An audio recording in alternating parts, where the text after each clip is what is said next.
नमस्कार, स्वागत है आपका। शुरुआत करते हैं एक बड़ी और अच्छी खबर के साथ। सुल्तानपुर में पूर्वांचल एक्सप्रेसवे पर भारतीय लड़ाकू विमानों ने अपना शौर्य दिखाया। जगुआर, सुखोई, मिराज की झलक यहां पर देखने को मिली। सुल्तानपुर के एयर स्ट्रिप पर रिहर्सल किया गया। आसमान में वायुसेना के लड़ाकू विमान उड़े। सुबह करीब 11:30 बजे यह अभ्यास शुरू हुआ, करीब 4 घंटे तक चला। यहां वायुसेना के लड़ाकू विमान सुखोई और मिराज ने 3.2 किलोमीटर की एयर स्ट्रिप पर टच एंड गो का अभ्यास किया। इस अभ्यास के लिए पूर्वांचल एक्सप्रेसवे का 12 किलोमीटर का एरिया सील कर दिया गया था। वायुसेना के इस अभ्यास को देखने के लिए आसपास के कई गांव के लोग भी मौके पर जुटे थे। इस अभ्यास में लड़ाकू विमान, हेलीकॉप्टर सहित कई विमानों ने हिस्सा लिया। तस्वीरें आप देख सकते हैं, गौरवान्वित करने वाली ये तस्वीरें। पूर्वांचल एक्सप्रेसवे का निर्माण इस तरीके से किया गया है कि इस पर वायुसेना के फाइटर जेट विमान टच एंड गो का अभ्यास करते हुए नजर आ रहे हैं। और आप देखिए, वायुसेना का शौर्य आज यहां पर देखने को मिला और इसे देखने के लिए आसपास के इलाकों से तमाम लोग यहां पर पहुंचे हुए थे। 12 किलोमीटर का पैच इस दौरान सील किया गया था। किसी भी गाड़ी के आने जाने पर पूरी तरीके से पाबंदी थी और आसमान में वायुसेना के इन विमानों ने न सिर्फ रिहर्सल किया बल्कि इनको उड़ता हुआ देखकर हर कोई यहां पर गर्व का अनुभव कर रहा है।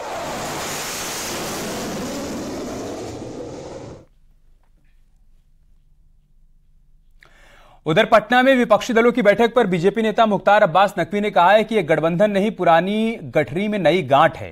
कि बीजेपी को चुनावी अखाड़े में शिकस्त नहीं दे सकते। अभी इनका दूल्हा ही तय नहीं हो पाया है। हमारे साथ बातचीत करने के लिए पूर्व केंद्रीय मंत्री और बीजेपी के वरिष्ठ नेता मुख्तार अब्बास नकवी जी। सर, कल पटना में विपक्षी दलों की बैठक हुई। बैठक में अब ये तय हुआ कि अगली एक और बैठक की जाएगी और उसमें फिर आगे का रोड मैप तैयार किया जाएगा। देखो, एक चीज मैं बताऊं आपको, ये 24 के चुनाव में 14 का चुनावी चकल्लस भी चारों खाने चित होगा। अब ये जो 24 के चुनाव में 14 इकट्ठा होकर के चुनावी चकल्लस कर रहे हैं, उन्हें भी मालूम है कि ये चारों खाने चित होने वाला है, क्योंकि इन्हें ये भी अच्छी तरह मालूम है कि न ये अकेले हरा सकते हैं और न ये अखाड़े में मोदी जी को गिरा सकते हैं। इसलिए जो है वो इकट्ठा होकर के चुनावी चौपाल पे चकल्लस कर रहे हैं, एक्सरसाइज कर रहे हैं और कह रहे हैं कि जी हम मिल करके जो है इकट्ठा होकर के मोदी जी को हराएंगे। तो इसीलिए उनको समझ लेना चाहिए, न ये अकेले हरा पाएंगे और न अखाड़े में उनको गिरा पाएंगे। और ये कोई नई चीज तो है नहीं, ये पुरानी गठरी में नई गांठ है। आपको याद होना चाहिए कि ज्यादातर वो पार्टियां हैं जो पार्टियां के एक साथ कहीं ना कहीं पहले भी लड़ चुकी हैं।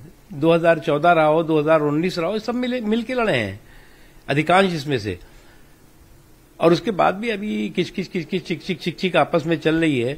अभी ये पता नहीं चल रहा है कि बाराती सब इकट्ठा हो गए, दूल्हा कौन है। लालू जी कह रहे हैं कि भाई राहुल जी आप जो है शादी कर लो, हम बाराती बन जाएंगे। उसका अर्थ क्या है समझ की बात। लेकिन इतना में आप जरूर समझ में आ रहा है कि ये जो चुनावी चौपाल की चकल्लस है वो कांग्रेस की चतराई की चक्रव्यूह में चकनाचूर होगी। कैमरा पर्सन मनमोहन के साथ पवन गौड़, नेपल टीम, दिल्ली।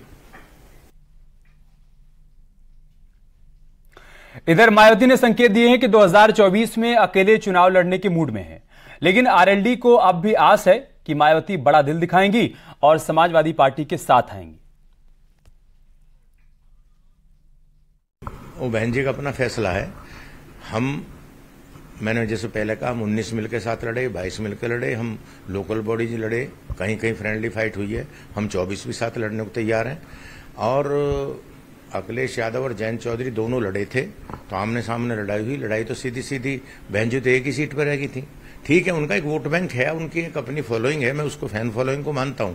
पर जब हम दोनों लोगों ने ही भाजपा को टक्कर दी, 25 सीट हमारी बेईमानी से हरा दी, अगर 5000 वोट और पड़ जाते तो हमारे तो 220 एमएलए थे। तो ऐसी कोई बात नहीं है, ये गठबंधन इंटैक्ट है। और कांग्रेस जब इसमें आ रही है और अखिलेश यादव जी ने बोल दिया है कि जो बड़े दल हैं जिस राज्य में, उनको आगे करके चुनाव लड़ना चाहिए, यही ममता चाहती हैं, यही हम लोग चाहते हैं। और बड़ा गठबंधन अखिलेश जयंत का है यहाँ, तो ये आगे रहेंगे और बाकी सबको साथ लेकर चल रहे, तो उसमें क्या दिक्कत है। उसमें बहन जी तो बहन जी बड़ा दल 125 एमएलए तो इन्हीं के हैं, उनका एक है, किसी के 2 हैं। अब 125 वालों कह दो तो बैक सीटों बैठेगा और हम एक वाली फ्रंट पे रहेंगे, 1 और 2 वाले, तो ये तो नहीं चलने वाला। तो इसलिए इसमें सब लोग आए, सबका स्वागत है। बहन जी का अपना उनका अपना फैसला, वो क्या करेंगे। पर मेरा ये मानना है कि अगर 1 to 1 की थ्योरी को प्रतिपादित करना है तो बात सबसे करनी चाहिए और बड़ा दिल बना के आगे बढ़ना चाहिए। इधर सीएम योगी आदित्यनाथ आज 2 दिवसीय मथुरा दौरे पर रहेंगे। शाम 4 बजे सीएम योगी के मथुरा पहुंचने का कार्यक्रम है। मथुरा में सीएम योगी 208 करोड़ की 80 परियोजनाओं का लोकार्पण और शिलान्यास करेंगे। इसके बाद शाम 6 बजे उत्तर प्रदेश ब्रज तीर्थ विकास परिषद के नवनिर्मित कार्यालय का लोकार्पण करेंगे और बोर्ड की 6वीं बैठक के साथ ही एडीजी जोन आगरा का प्रस्तुतिकरण भी देखेंगे। मथुरा में शाम 7:40 पर श्री कृष्ण जन्मस्थान में सीएम योगी दर्शन पूजन करेंगे। इसके बाद रात 8 बजे लाइट एंड साउंड शो का लोकार्पण और अवलोकन भी करेंगे। मथुरा में रात 9:15 पर विभिन्न परियोजनाओं का स्थलीय निरीक्षण भी करेंगे मुख्यमंत्री और रात में मथुरा में ही रात्रि विश्राम भी करेंगे सीएम योगी आदित्यनाथ।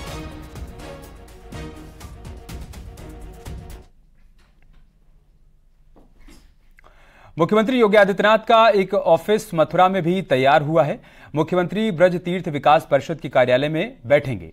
ब्रज तीर्थ विकास परिषद के मुख्यमंत्री अध्यक्ष भी हैं, इसलिए ब्रज तीर्थ विकास परिषद के बने नए कार्यालय में मुख्यमंत्री का भी एक ऑफिस बनाया गया है। जवाहर बाग के समीप सिविल लाइंस एरिया में ब्रज तीर्थ विकास परिषद का कार्यालय 1500 वर्ग फीट में फैला हुआ है। 3 मंजिला इस भवन में मीटिंग हॉल के अलावा अंडरग्राउंड पार्किंग भी बनाई गई है। इस भवन को बनाने में 8 करोड़ 60 लाख रुपए की लागत आई है।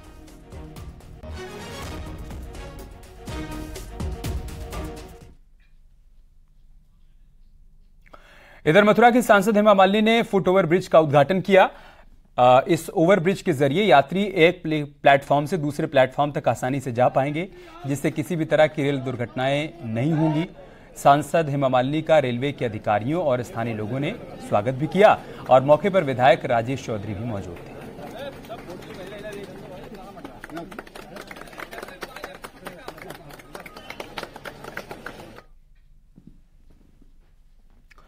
सीएम योगी आदित्यनाथ कल नोएडा के दौरे पर रहेंगे। नोएडा में 1700 करोड़ की परियोजनाओं का वो लोकार्पण और शिलान्यास करेंगे। सीएम योगी सिग्नेचर ब्रिज परथला सेतु का उद्घाटन भी करेंगे। सीएम योगी सुबह 10:30 के करीब सेक्टर 33 पहुंचेंगे। वायु प्रदूषण नियंत्रण के लिए वाटर स्प्रिंकलर वाहन को हरी झंडी भी दिखाएंगे। जीबीयू में यूपीएससी टॉपर इशिता किशोर समेत 3 टॉपर्स को सम्मानित करेंगे। सीएम के दौरे की तैयारियां करीब करीब पूरी हो चुकी हैं। सुरक्षा के भी पुख्ता इंतजाम किए गए हैं। 25 जून को उत्तर प्रदेश के मुख्यमंत्री योगी आदित्यनाथ नोएडा और ग्रेटर नोएडा के दौरे पर रहेंगे। मुख्यमंत्री योगी आदित्यनाथ करीब 8 घंटे तक नोएडा और ग्रेटर नोएडा में रहेंगे। यहां पर तमाम कार्यक्रम है। इस समय नोएडा के सेक्टर 21 रामलीला स्टेडियम पार्क में मौजूद हैं और आपको तस्वीरें दिखाना चाहेंगे। ये भव्य मंच तैयार किया गया है और यहीं पर सीएम योगी आदित्यनाथ जो जनसभा है उसको संबोधित करेंगे। इसके अलावा वीवीआईपी लाउंज भी बनाया गया है और जो सिटिंग का अरेंजमेंट है वो भी किया गया है। सुरक्षा के लिहाज से आपको बता दें, एंट्री और एग्जिट पॉइंट पर जिला प्रशासन और पुलिस प्रशासन के अधिकारी मौजूद रहेंगे और इसके अलावा क्योंकि नोएडा और ग्रेटर नोएडा में 8 घंटे तक सीएम रहेंगे, लिहाजा 3000 पुलिसकर्मी तैनात किए गए हैं। 6 कंपनी पीएससी की और 1 कंपनी आरएएफ की भी तैनात की गई है। इस दौरान आपको बता दें, सीएम योगी आदित्यनाथ सबसे पहले नोएडा के इसी रामलीला मैदान में आएंगे और यहां पर जनसभा को संबोधित करेंगे और करीब करीब नोएडा और ग्रेटर नोएडा की 1700 करोड़ योजनाओं का लोकार्पण और शिलान्यास करेंगे, जिसमें से करीब करीब 500 करोड़ रुपए की योजनाएं हैं जिनका लोकार्पण करेंगे। इसके अलावा 1200 करोड़ की योजनाएं ऐसी हैं जिनका शिलान्यास करेंगे। सबसे बड़ी जो सौगात है वो परथला फ्लाईओवर की है। सिग्नेचर ब्रिज बनाया गया है। 80 करोड़ की लागत से वो जनता के लिए सुपुर्द किया जाएगा। कल यहाँ माननीय मुख्यमंत्री जी का विजिट है और जनपद वासियों के लिए जो महत्वपूर्ण कुछ परियोजनाएं हैं, लगभग 1720 करोड़ की 120 के करीब परियोजनाएं हैं, जिसमें अराउंड 550 करोड़ की परियोजनाओं का लोकार्पण है। शेष अराउंड 1100-1200 करोड़ की योजनाएं हैं जो नई शुरुआत हो रही है, उनका लोकार्पण और शिलान्यास है। इनमें मुख्यतः जो एक बड़ी लंबे समय से मांग थी कि परथला के आसपास बहुत जाम लगता था, तो नोएडा और ग्रेटर नोएडा के रहने वाले लोगों को वहाँ पे कंजेशन फेस करना पड़ता था। तो परथला पर अब जो फ्लाईओवर बन गया है, सबसे महत्वपूर्ण वो प्रोजेक्ट है जिसका लोकार्पण किया जा रहा है। इसके अलावा एक्सप्रेस वे पे एक नया अंडरपास जो एडवेंट के करीब है, उसका भी लोकार्पण किया जा रहा है। वो भी एक बड़ा इम्पोर्टेंट प्रोजेक्ट है।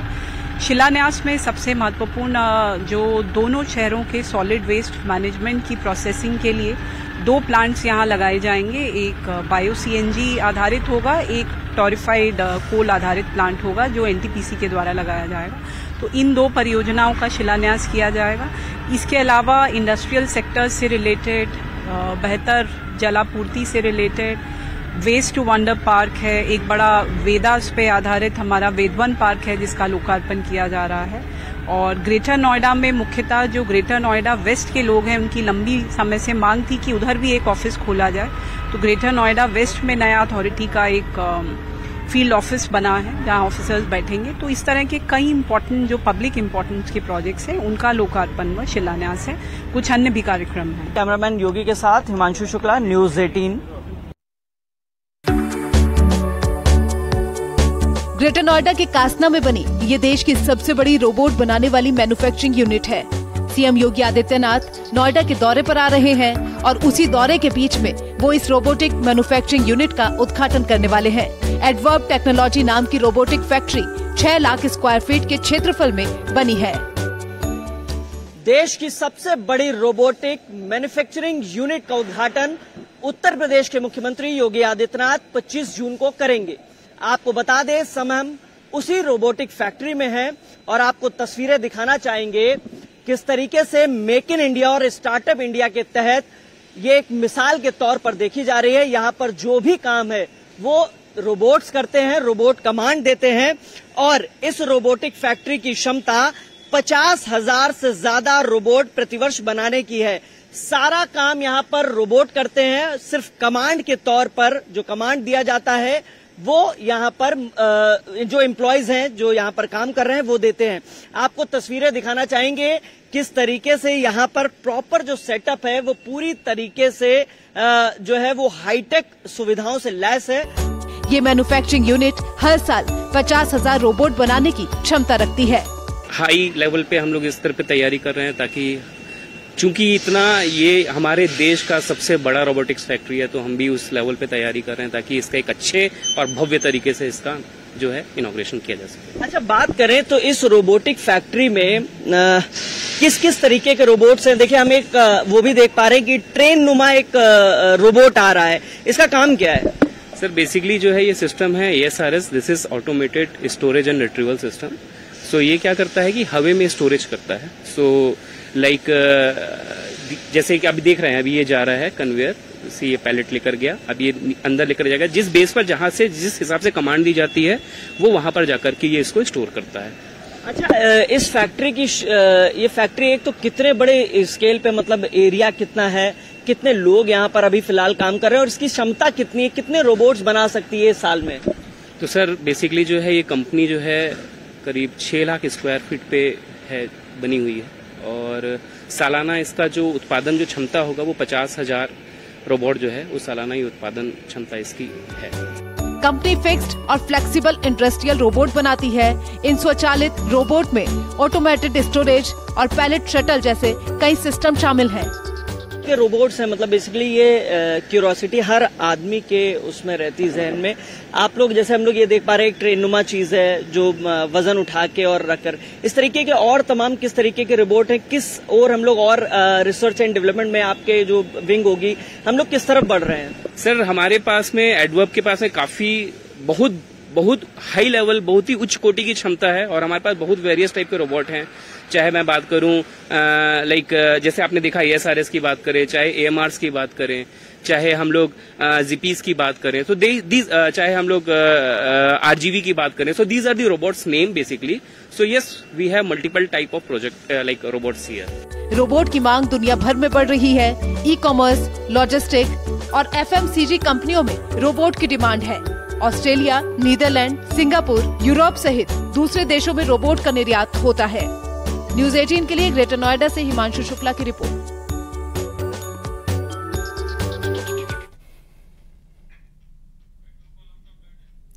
बात करते एक बड़ी खबर की। यूपी में बीजेपी ने सभी दलों को पछाड़ते हुए सहकारी चुनाव में क्लीन स्वीप कर दिया है। समाजवादी पार्टी, बहुजन समाज पार्टी और कांग्रेस की एक भी सीट नहीं आई है। यूपी में बीजेपी ने सभी 39 सीटों पर जीत दर्ज की है और इसके अलावा जिला सहकारी बैंक के उप सभापति पद की 33 में से 32 सीटें भी बीजेपी की झोली में गई हैं। यहां भी विपक्ष शून्य पर सिमट कर रह गया है। जिला उपभोक्ता संघ में 47 में से 44 जगहों पर बीजेपी की जीत हुई है। सहकारी बैंकों के निदेशक के 546 पदों में से 541 पद पर बीजेपी की जीत हुई है। ये सब माननीय मुख्यमंत्री योगी आदित्यनाथ जी के करिश्माई नेतृत्व का कमाल है और हमारे प्रदेश अध्यक्ष चौधरी भूपेंद्र सिंह जी ने जिस तरीके से एक रणनीति योजना बनाकर प्रदेश महामंत्री संगठन धर्मपाल जी के साथ बनाई, उसका एक परिणाम है कि हम उत्तर प्रदेश की सभी जिला सहकारी बैंकों के 39 जिला सहकारी बैंकों के चुनाव हुए, उसमें अध्यक्ष और उपाध्यक्ष पद के सभी प्रत्याशी हमारे निर्विरोध निर्वाचित हुए हैं। और उसके पीछे वजह भी है कि हर एक बैंक में 14 डायरेक्टर होते हैं, तो 14 में से अधिकतर जगह, लगभग सभी जगह, 2-3 जगह को छोड़ दें तो लगभग सभी जगह 14 के 14 डायरेक्टर भारतीय जनता पार्टी के थे। कुल 546 डायरेक्टर पूरे प्रदेश में बने। 546 में से 542 डायरेक्टर भारतीय जनता पार्टी के बने।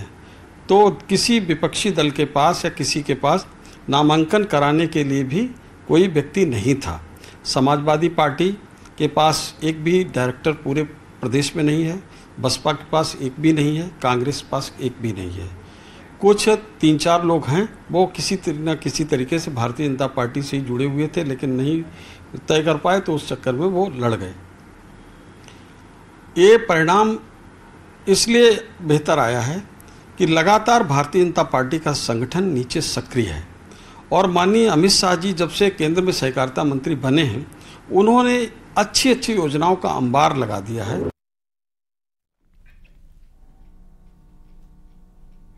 यहाँ रुक रहे छोटे से ब्रेक के लिए, जल्द लौटेंगे कुछ और खबरों के साथ।